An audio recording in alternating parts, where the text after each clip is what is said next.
Tsavo is a region of Kenya with a history of two male lions that became man-eaters, killing and eating over 100 people, the highest ever number of human deaths recorded by lions. Unsurprisingly, these two lions became known as Tsavo's man-eating lions. While lions are amongst the most dangerous animals in Africa, very few lions earn a reputation for being man-eaters. So what was it about these two Tsavo lions that gave them such notoriety? To understand this, we'll need to go back to 1898. This is Lion History with Magnus, the story of the Man-Eaters of Tsavo. In 1898, Lieutenant Colonel John Henry Patterson was sent to oversee the construction of a very important railway bridge over the Tsavo River in Kenya. We're in a race, Colonel, and the prize is nothing less than the continent of Africa. We are building the most expensive and daring railroad in history for the glorious purpose of saving Africa from the Africans and, of course, to end slavery. Our competitors are the Germans and the French. We are ahead, and we will stay ahead, provided you do what I've hired you to do. Build a bridge across the River Tsavo. The new railway was to connect Uganda with the Indian Ocean at Kilindini Harbor. This would effectively improve the infrastructure and extend the power of the British Empire in Africa. Already before he arrived, there had been rumors of killer lions in the area. Just a few days after Patterson arrived, the first report of missing workers was given to him. He didn't put much into this, but more workers kept disappearing. It became clear that the rumors turned out to be a reality. Two male lions, believed to be brothers, were terrorizing the camps at night and dragging people from their tents as they slept. The men called them the Ghost in the Darkness. There were two of them, and that had never happened before, because man-eaters are always alone. They owned the night, but they also attacked in daylight, alone or together, without fear or reason. There was an interval of several months when the attacks ceased, but word trickled in from other nearby settlements of similar lion attacks. When the lions returned, the attacks intensified, with almost daily killing. Crews tried to scare off the lions and built campfires and bomas, or thorn fences made of whistling thorn trees around their camp for protection to keep the man-eaters out, all to no avail. The lions leaped over or crawled through the thorn fences. Patterson noted that early in their killing spree, only one lion at a time would enter the inhabited areas and seize victims. But later they became more brazen, entering together and each seizing a victim. The attacks continued to the point where they were happening every night. Patterson was an author and documented all of the happenings in Tsavo, which was later published in his book, The Man-Eaters of Tsavo. As the attacks mounted, hundreds of workers fled from Tsavo, halting construction on the bridge. At this point, colonial officials began to intervene. Eventually, other officials arrived, with a reinforcement of around 20 armed sepoys to assist in the hunt. Patterson set traps and tried several times to ambush the lions at night from a tree, but the lions would never attack the same place 2 nights in a row, making it very difficult to predict where the next attack would come. They came close a few times, but wasn't able to stop the lions that had developed a taste for human flesh. An alternative argument indicates that the first lion had a severely damaged tooth that would have compromised its ability to kill natural prey. Studies indicate the lions ate humans as a supplement to other food, not as a last resort. Eating humans was probably an alternative to hunting or scavenging caused by dental disease or a limited number of prey.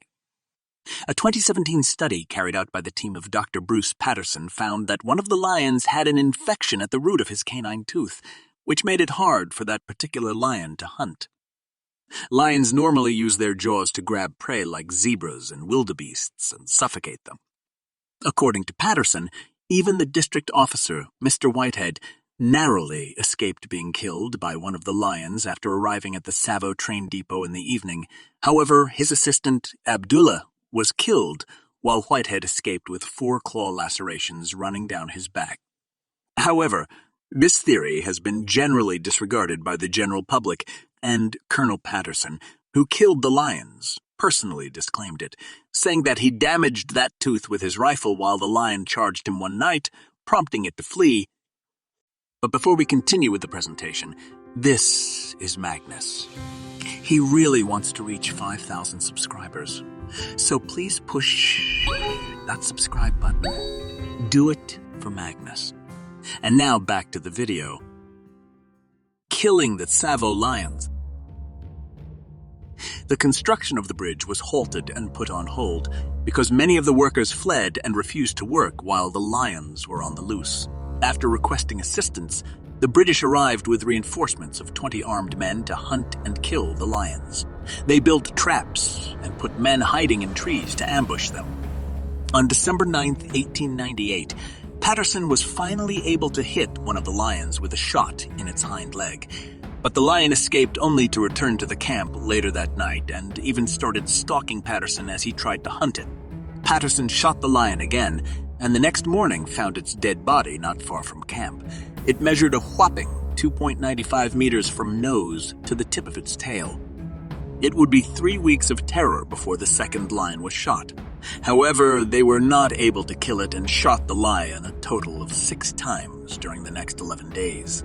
Patterson claimed the lion died, gnawing on a fallen tree branch, still trying to reach him. The total number of people the 2 lions killed has never been verified, but according to Patterson, the lions killed a total of 135 people. These numbers have been reduced by later scholars, who think that the total number was less than 100. Once the Tsavo lions were both killed, the construction workers returned and finished the bridge in February 1899. The story had caused such a commotion in both Kenya and the United Kingdom that Lord Salisbury, the UK Prime Minister at the time, spoke in Parliament about the incident. John Henry Patterson turned the 2 maneless lions into rugs for his house, where they remained as trophies until 1925, when he sold them both to the Field Museum during a trip to Chicago. Taxidermy experts at the Field Museum restored the lions and turned the 2 rugs into rather good-looking exhibits, placing them in a diorama where they're still on display today. X-ray imaging of the lions' remains found that they both suffered from dental issues.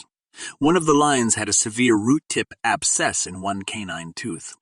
As a result, researchers believe that the lions started preying on humans for the practical reason that they were easier to catch and chew. Many years later, the Field Museum bought a 3rd man-eating lion from Zambia, killing and eating 6 people in 1991. This specimen is also on display in the museum. In addition to the accounts written by Colonel Patterson and later Bruce Patterson, there are a number of films based on this incredible story, such as The Ghost and The Darkness, which the movie clips in this presentation are from. Why were the lions maneless, and how big were they? The 2 lions were maneless for biological factors. It is not that they are special. There are many male lions that are maneless, as the popular depiction of a lion shows it with a gracious mane. We are accustomed to this image. In reality, it's not unusual for a male lion to be maneless.